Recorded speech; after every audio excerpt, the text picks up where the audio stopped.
Hi, eu sou a Teacher Luísa da Next Level e hoje esse vídeo aqui é para te incentivar. Sabe aquelas pessoas que falam, eu não vou conseguir aprender inglês é muito difícil? Hoje eu vou te ajudar. Esse vídeo é justamente para te mostrar alguns fatos de que o português é na verdade mais difícil do que o inglês. Então se você conseguiu aprender o português, com certeza você vai conseguir aprender o inglês. Vem comigo para acompanhar. O primeiro fato são as conjugações verbais. No português, a gente tem milhares de conjugações verbais. Então, por exemplo, o verbo estudar. No presente, eu estudo, tu estudas, ele estuda, nós estudamos, vós estudais, eles estudam. Então, tem esse estude que se mantém, né? E aí vai mudando as terminações. No passado, eu estudei, tu estudastes, eles estudaram. Nós estudamos, vós estudais, eles estudaram. Muita terminação. No futuro, eu estudarei, tu estudarás, ele estudará, nós estudaremos, vós estudarás, eles estudarão.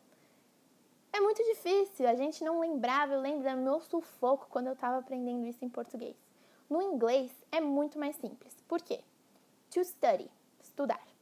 Então, como é que vai ficar no presente? I study, you study, he studies, she studies, it studies, we study, they study. Então, ficou study para todo mundo, na base normal do verbo. O que mudou foi o he, she, it, que pegou um Szinho ali emprestado. Agora, no passado, a gente vai ter uma outra mudança que também vai ser muito mais simples, eu prometo. Então, a gente vai ter a mudança do ed no final do verbo study. Então, vai ficar I studied, you studied, he studied, she studied, it studied, they studied e we studied. Eu esqueci o we. Então, você só adiciona o ed no final para todo mundo. Não precisa lembrar de um para I, o outro para we. E o legal também é que quase todos os verbos vão seguir isso. Por quê? A gente tem todos os verbos regulares seguindo essa regra. Aí, claro, temos as exceções dos irregulares, que também acontecem no português e você aprendeu, então você vai aprender também as do inglês. E aí, no futuro, é muito mais fácil, porque a gente tem o verbo auxiliar, will.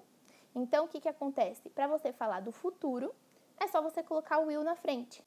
I will study, he will study, you will study, she will study, it will study, we will study e they will study.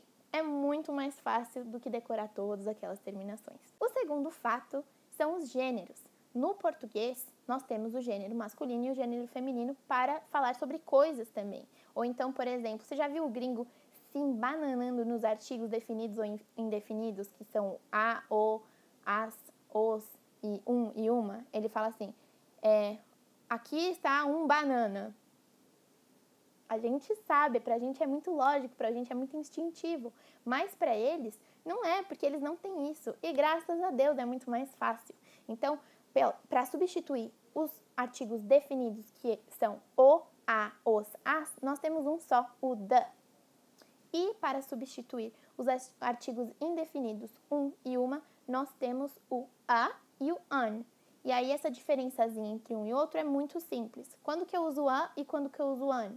Então, o a você vai usar quando a próxima palavra começar com consoante e o an quando a próxima palavra começar com vogal.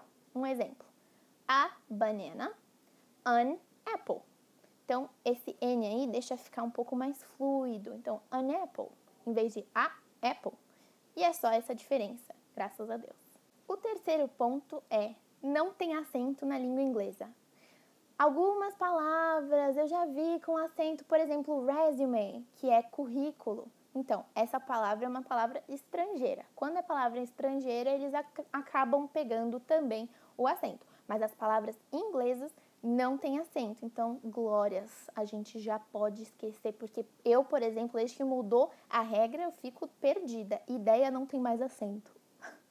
Então, assim, a gente não precisa pensar nos acentos. Uma outra coisa muito boa são os diminutivos, aumentativos e superlativos. No português a gente tem carrinho, carrão, ou então para superlativo, agradável, agradabilíssimo. E aí a gente tem que decorar porque alguns são muito diferentes, alguns a gente nem usa. E no inglês isso é muito mais fácil. Primeiro, diminutivo e aumentativo. Você vai usar o big para aumentativo e o small para diminutivo. Então, carrinho, small car. carrão, big car. E para os superlativos, o que você vai fazer é acrescentar o most antes do adjetivo quando a palavra for muito grande, ou est no final da palavra. Então, por exemplo, the most difficult thing I did. A coisa mais difícil que eu fiz.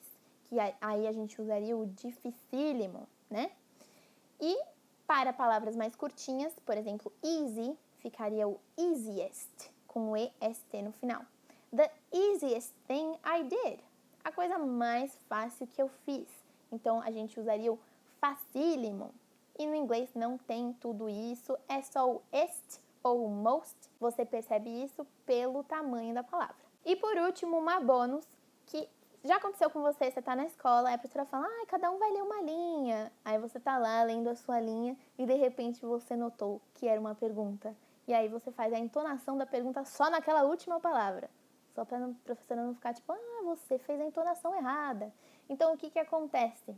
No inglês, as palavras que começam uma pergunta são muito óbvias. Vai ser o who, when, what, ou então vai ser um verbo to be, am, is, are, e isso já te deixa esperto de que aquilo é uma pergunta. Você fica preparado para uma leitura, você fica preparado quando alguém está te fazendo uma pergunta, você já sabe que vem uma pergunta porque ela usou essa primeira palavra. Essas são as dicas, não é dica. Esses são os fatos do porquê o inglês é mais fácil do que o português. Se esse vídeo não te convenceu a estudar inglês e de que você vai conseguir, não sei o que vai fazer. Mas eu espero vocês lá no Instagram, que a gente tem muita dica. Segue a gente, se inscreve aqui no canal, deixa o seu comentário e não deixa de compartilhar com os amigos e deixar um like. See you in your next level!